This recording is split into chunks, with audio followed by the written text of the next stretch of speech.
ሰላም ሰላም እንዴት ናችሁ? ይሄን የመሰለ ኩኪስ አብረን እንሰራለን።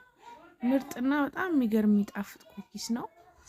ዱቄት 1 ኩባያ፣ ስኳር 1 ኩባያ፣ ቤኪንግ ፓውደር 1 ማንኪያ፣ ጨው፣ ዘይት ይሄን አንድ ላይ እንዳባለቃለን። ቀስ እያለን ውሃ ጠብ ጠብ እያደረግንበት ሊጡን ላላ አድርገን እናቦከዋለን። ከዛ ትንሽ 20 ደቂቃ እናቆየዋለን።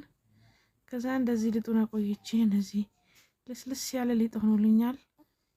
ከዛ ዳምጠዋለሁ ሊጡን እንደዚህ ወፈር ባለ መልኩ ብዙም አላሳሳው። ከዛ ቆረጥ አድርገን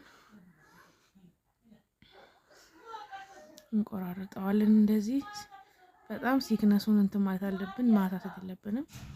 እንደዚህ ዘይቱ ስግልልኝ እንደዚህ የጨመርኩበት ከዛ እንደዚህ ቆንጆ ኩኪስ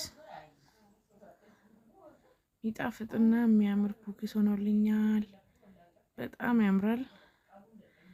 ኩኪሱን በደንብ በጋለ ዘይት ማድረግ አለብን፣ እንደዚህ ፒንክ እንዲሆንልን። ፋይናሊ እንደዚህ ሆኗል። በጣም የሚያምርና የሚጣፍጥ ኩኪስ ሆኗል። ፎሎ፣ ላይክ፣ ሼር፣ ሰብስክራይብ አድርጉልኝ። አመሰግናለሁ።